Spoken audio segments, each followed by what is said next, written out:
Now let me talk a little bit about the Occupy Wall Street movement.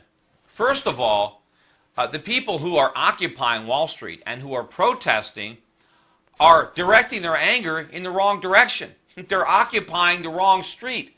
Instead of occupying Wall Street, they should be occupying Pennsylvania Avenue.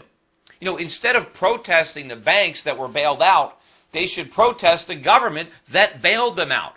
The protesters should be protesting the White House, Capitol Hill, the Federal Reserve, the Supreme Court. That's what's failed them. It's not capitalism, but the lack of capitalism. What are they upset about?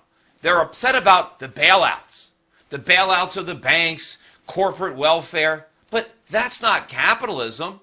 Maybe it's crony capitalism or corporatism or statism or socialism or fascism.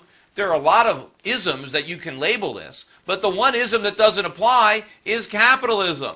Because under capitalism, the banks would have failed. They wouldn't have been bailed out. There would be no corporate welfare. In fact, if we had capitalism, there really wouldn't have been a housing bubble. If we had capitalism, there wouldn't have been a financial crisis. So the protesters would have nothing to protest. The problem is, and I've often said this, that China gives communism a good name, but America is giving capitalism a bad name. Because all of these problems are being blamed on capitalism, but they have nothing to do with capitalism. Now, I recognize that some of the demands of some of the people who maybe are leading the Occupy Wall Street movement are very socialist in nature.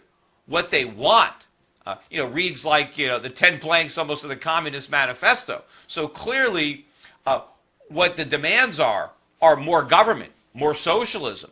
But what is driving the protests is what they're demanding.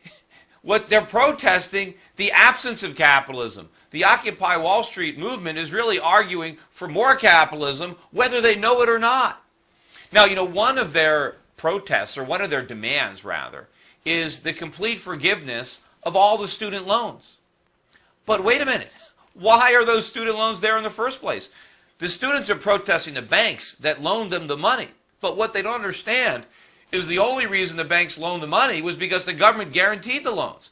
If the government wasn't there to guarantee the loans, the banks wouldn't have loaned the students any money. So there would be no student debt outstanding. In fact, what would have happened if there were no government guaranteed student loans is colleges would have been forced to lower tuitions dramatically so that kids could afford to go there without borrowing the money.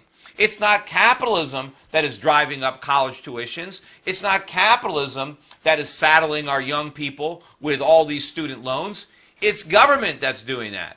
And so rather than protesting capitalism, they need to protest government. In fact, if we can educate the Occupy Wall Street movement so that they understand what it is they're protesting, then maybe we can merge the Occupy Wall Street movement with the Tea Party. That would be a political force to be reckoned with. That's a movement I could really get behind. And, if we really had capitalism, the truth is those people who are now occupying Wall Street wouldn't have any time to occupy Wall Street. They'd be too busy working. They'd have good jobs in a vibrant free market economy. The reason they have all this spare time on their hands is because the government has destroyed their opportunities. That's what they need to protest, not capitalism. Anyway, that's it for today. Don't forget to continue to listen to my updates on SchiffRadio.com, and I will be adding another video blog soon. Take care.